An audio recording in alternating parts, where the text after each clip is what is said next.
بات یہ ہے کہ ایک تو ختم نبوت کا عقیدہ جیسا کہ میں نے آپ کے سامنے کھولا ہے، اس کی اگر غلط تشریح کی جائے اور یہ کہا جائے کہ رسول اللہ تو قرآن تو فرماتا ہے اس کے بعد کوئی نبی نہیں، رسول اللہ فرماتے ہیں لا نبی آبادی، اس کے بعد نئی نبوت کا سلسلہ شروع کر بیٹھے ایک آدمی، تو مسلمان کہاں سے رہے گا؟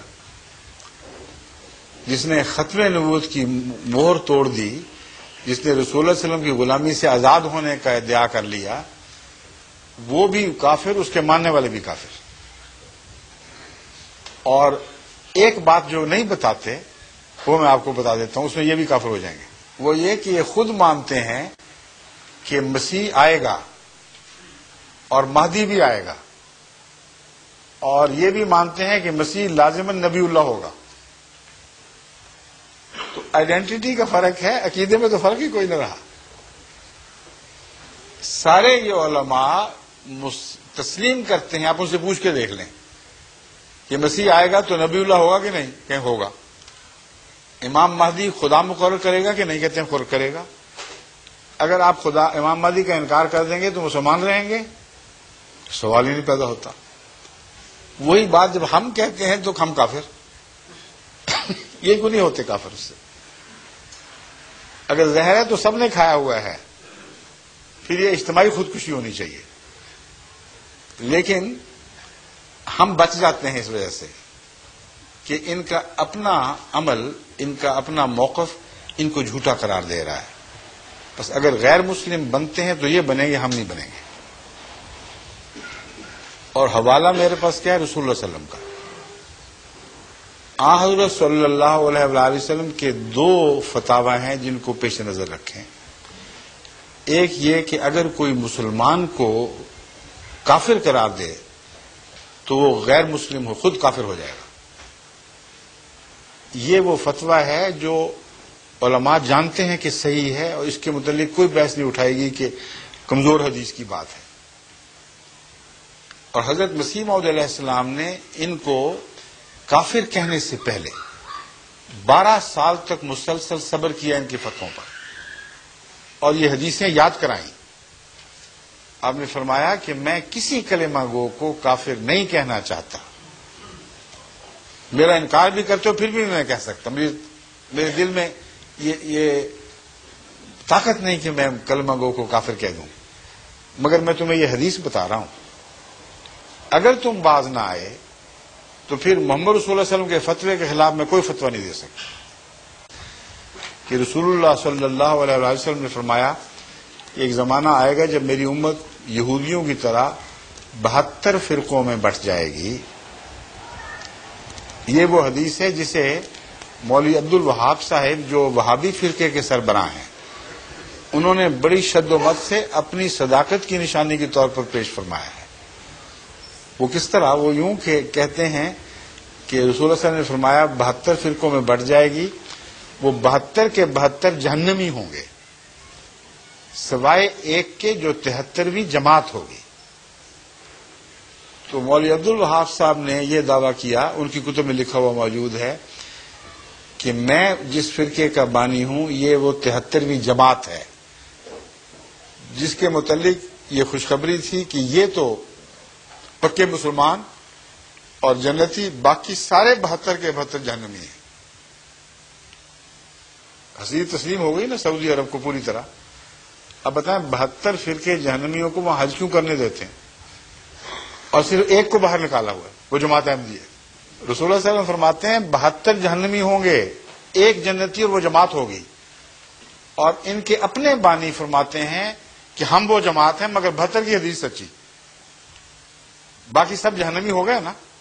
ان جہنمیوں کے لیے دروازے کھولے ہوئے ہیں، ان کی خاطر مدارات ہوتی ہیں، حج کی ساری سہولتیں مہیا کی جا رہی ہیں، اور ایک کو نکال کے باہر پھینکا وہ ایک جماعت ہے، جماعت احمدیہ۔ اب یہ دلیل ایک اور شکل بن جائے گی، اختیار کر لے گی۔ ہو سکتا ہے یہ سارے سچے ہوں، ان معنوں میں کہ ہر ایک یہ سمجھتا ہے کہ ہم 73 ہیں، ہے نا ہر ایک کو حق، اگر ہمیں حق ہے تو ان کو بھی حق ہے۔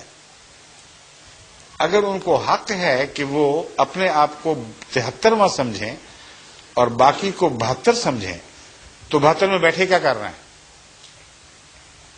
ان کے متعلق اعلان کیوں نہیں کرتے کہ تم ہرگز مسلمان نہیں ہو، تم جہنمی ہو؟ جب اعلان آتا ہے تو کہتے ہیں ہم 72 ایک طرف، جماعت احمدیہ ایک طرف،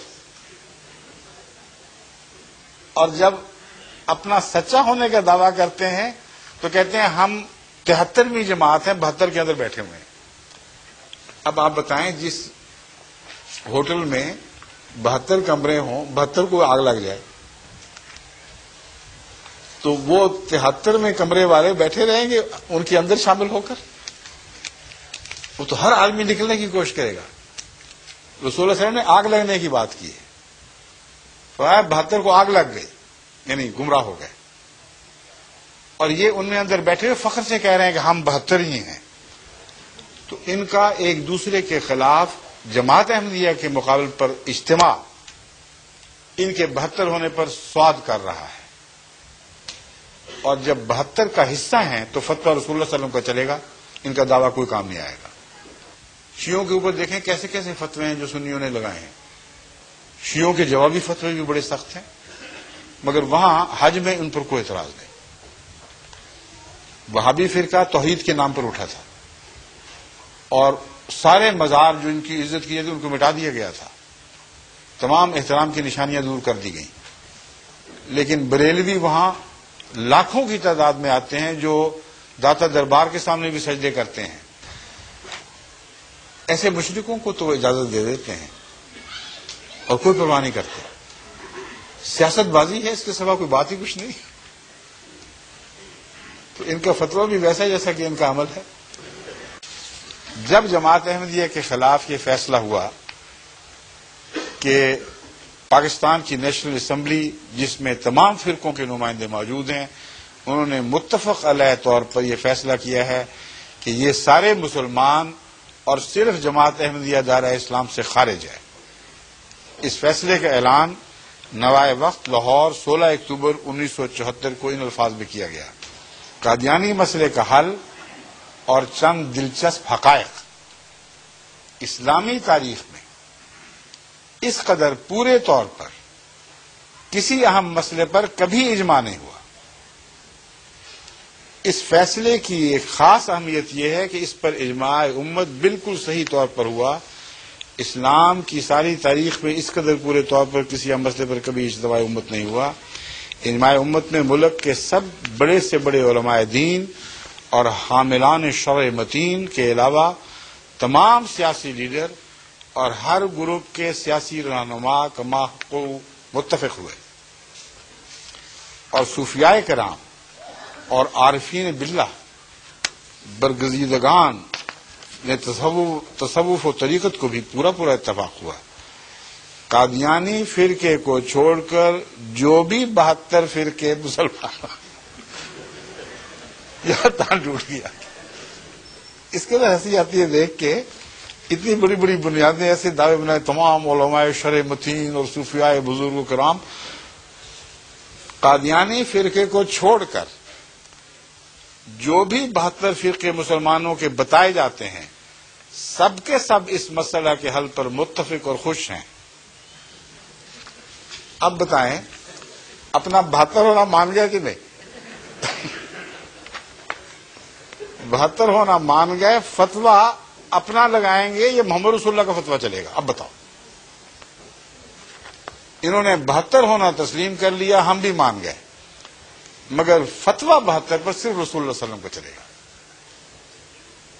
اسی لیے اس فیصلے سے پہلے اس کا حوالہ دے کر اس وقت کے ہمارے امام حضرت خلیفۃ المسیح ثالث نے نیشنل اسمبلی میں بیٹھ کر ان کو مطلبہ کیا تھا کہ دیکھو، تم نے خدا کے نام پر یہ حکومت لی ہے، محمد رسول اللہ صلی اللہ علیہ وسلم کے کلمہ پڑھ کے یہ حکومت لی ہے، تم اجتماعی طور پر حضور اکرم کے فیصلے کے خلاف بغاوت نہ کرو۔